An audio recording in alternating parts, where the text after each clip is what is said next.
Penghayatan Etika dan Peradaban BLHW 2772.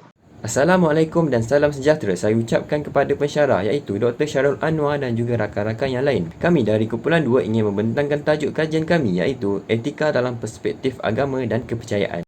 Berikut merupakan ahli kumpulan kami iaitu saya, Bazil Suhaimi, seterusnya Anderson Chong, Damia Syahira, Muhammad Haziq, Chong Yu Ching dan terakhir ialah Muhammad Hamizan. Tema kami pada hari ini adalah etika dalam perspektif agama dan kepercayaan.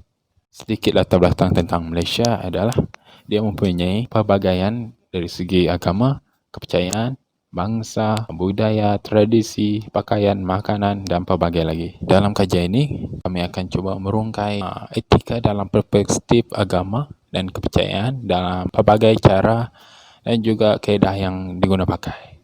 Seterusnya, saya akan menerangkan tentang objektif kajian yang pertama, mengenal pasti kepelbagaian agama dan kepercayaan yang wujud di Malaysia. Malaysia terdiri daripada kepelbagaian agama, antaranya agama Islam, Hindu, Buddha dan Kristian. Sebagai rakyat Malaysia, kita hendaklah saling hormat menghormati antara satu sama lain bagi setiap agama yang berikut. Yang kedua, mengkaji keberkesanan etika dalam agama dan kepercayaan dalam membentuk moral dan akhlak sesebuah masyarakat. Kami akan mengkaji nilai etika yang diterapkan dalam setiap agama bagi membentuk masyarakat yang berakhlak. Ketiga, menganalisis faktor yang menyebabkan keutuhan dalam suatu kepercayaan. Di sini pula, kami akan menganalisis faktor utama yang akan mengutuhkan kekuatan bagi sesebuah agama. Seterusnya ialah metodologi kajian. Metodologi kajian yang kami gunakan ialah bahan ilmiah ataupun lebih dikenali sebagai kajian kepustakaan. Disebabkan oleh pandemik COVID-19, kami tidak dapat pergi ke perpustakaan secara fizikal. Jadi, kami menggunakan platform Taman Hikmah yang disediakan oleh pihak universiti untuk mencari artikel, bahan kajian, kertas terbitan dan juga buku. Kaedah kedua yang kami gunakan ialah borang soal selidik. Borang soal selidik itu digunakan untuk mengumpul data berdasarkan objektif kajian kami. Telah menyediakan beberapa bahagian soalan untuk dijawab oleh orang awam.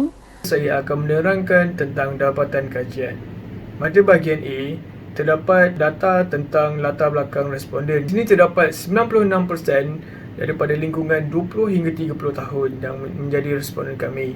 Karantina di mana terdapat 52% daripada perempuan dan 48% daripada lelaki. Aspek bangsa pula, bangsa Melayu merupakan majoriti di mana terdapat 63.3% yang menjawab responden dan selebihnya terdapat daripada perbilang kaum. Pada agama, Islam pula merupakan majoriti bagi responden kami. Data analisis kami menunjukkan pada soalan 1 terdapat 66% yang sangat setuju, di mana agama di Malaysia ini mengamalkan rukun negara yang pertama. Pada soalan yang kedua pula terdapat 34% setuju dan 24% sangat setuju. Pada soalan 3 pula terdapat 36% yang sangat setuju, di mana terdapat segelintir rakyat Malaysia yang bersikap tidak ambil tahu tentang agama dan kepercayaan. Pada soalan 4 pula terdapat 82% sangat setuju tentang kepelbagaian dan perayaan yang ada di Malaysia ini. Seterusnya pada bahagian C,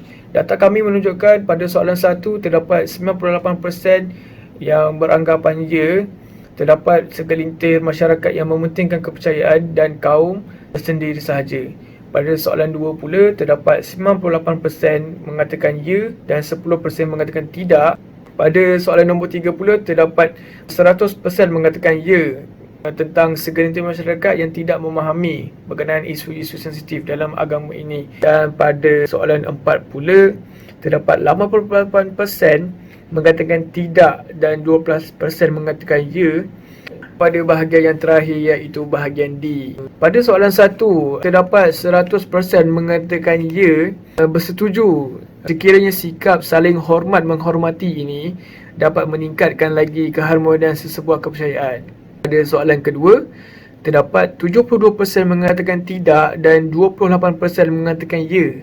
Pada soalan 3 pula terdapat 67.3% mengatakan ya dan 32.7% mengatakan tidak. Pada soalan 4 terdapat 52% mengatakan tidak dan 48% mengatakan ya. tentang semangat perkauman yang kuat akan meningkatkan lagi keutuhan sesebuah agama. Saya berpesan tentang perbincangan. Bahagian A ialah mengetahui latar belakang responden. Bahagian ini tujuan untuk mendapat responden yang dan idea yang berbeza. Selain itu, tujuan ini tidak bias kepada satu jantina, agama dan bangsa. Malaysia merupakan satu negara yang mempunyai pelbagai kaum dan agama. Masyarakat Malaysia patutlah sikap terbuka dan sikap ambil tahu terhadap kepelbagaian budaya dan agama. Selain itu, kita bangga kebanyakan responden mengamalkan sikap kepercayaan kepada Tuhan. Bahagian C juga telah dianalisis.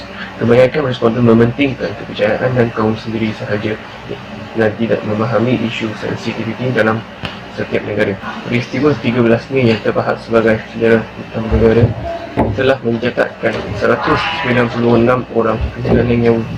Bagi Fellow Utama Institut Kajian Etnik Universiti Kebangsaan Malaysia, Profesor Datuk Dr. Teo Kok Siong, pengajaran daripada peristiwa 50 tahun lepas itu penting bukan untuk rakyat sahaja dari segi keukuran, namun bagi meningkatkan kemajuan negara.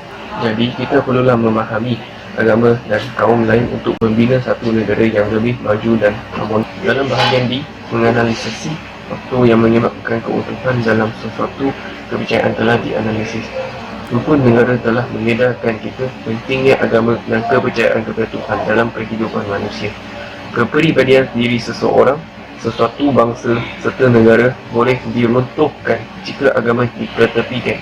Masyarakat juga perlu menyedari pepatah pentingnya pegangan yang teguh terhadap ajaran masing-masing. Kerana pentingnya sebuah agama, prinsip inilah telah dipilih sebagai prinsip pertama dalam rukun negara, iaitu kepercayaan kepada Tuhan.